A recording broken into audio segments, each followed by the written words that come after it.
ces viennoiseries. Ça fait un peu fantastique cette musique.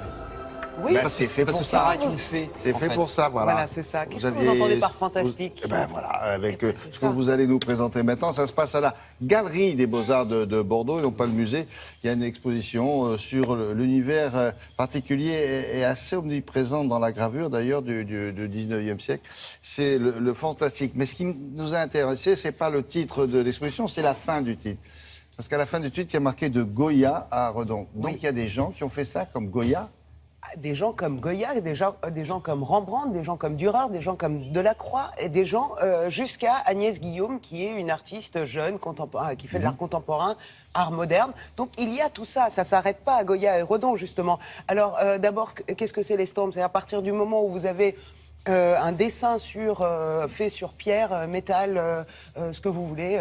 Voilà, vous pouvez prendre ce dessin-là et de l'imprimer à l'infini. Donc, ce qui plaisait beaucoup, évidemment, aux artistes, parce que tout d'un coup, leur œuvre pouvait démultiplier.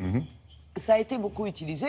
Et ce qui nous intéresse quand même dans le titre, c'est fantastique. Le fantastique, évidemment, ça veut dire chouette, bien sûr.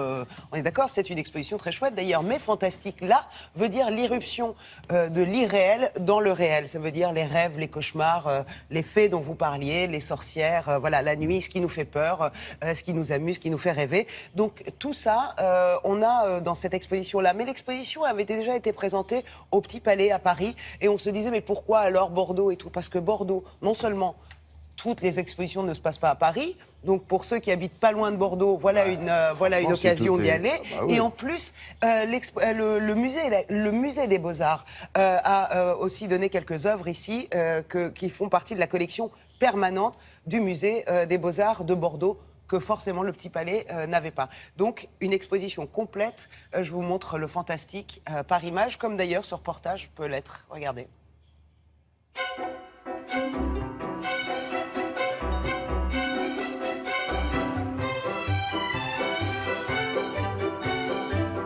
Cette exposition s'intitule Fantastique, l'estampe visionnaire de Goya à Redon, pour marquer justement les grandes figures qui ont été importantes au XIXe siècle et qui présentent des estampes. C'est une technique qui permet d'obtenir une image à partir de l'impression d'une matrice.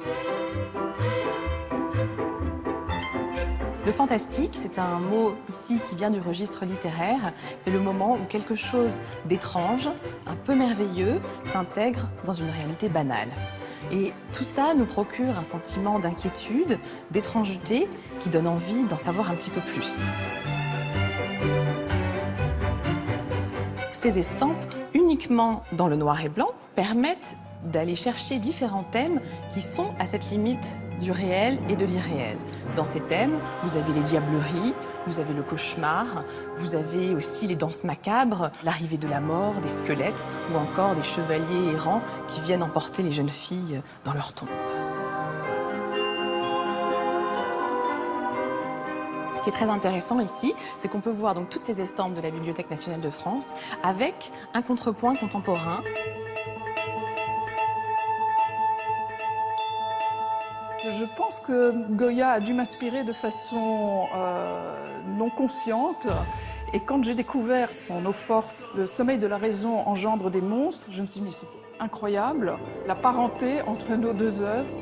Ici, la matrice est numérique, mais le travail est le même. J'ai filmé des pigeons blancs sur fond noir pour les utiliser en négatif, pour donner quelque chose qui ne soit pas tout à fait réel. Donc ce qu'on voit à l'écran aussi bien que dans les estampes numériques, ce sont mes nuits.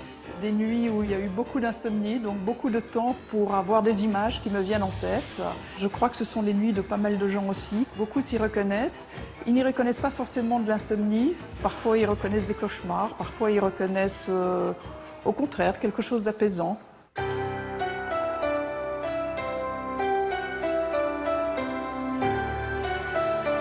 Il n'y a pas que l'aspect sombre et macabre à l'intérieur du fantastique, qui peut, au contraire, être aussi le véhicule de l'humour. Et ça, c'est un des aspects sur lesquels on a insisté dans l'exposition, notamment à travers l'image populaire et toutes les diableries du début du 19e siècle qui font appel aux arts et traditions populaires, notamment à la lanterne magique, et qui font rire avant tout.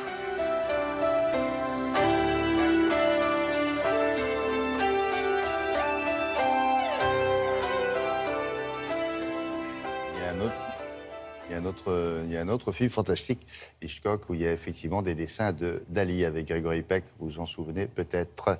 Il y a aussi et les Mark films de Berman. Hitchcock Comment- avec tous les oiseaux, les oiseaux de Hitchcock. Et donc on a demandé à Agnès Guillaume si elle avait pensé à ce film.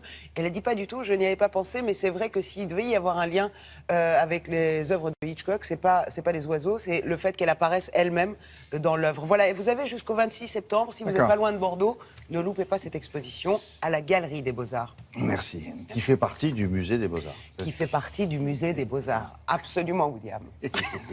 Merci beaucoup, Sarah. Alors,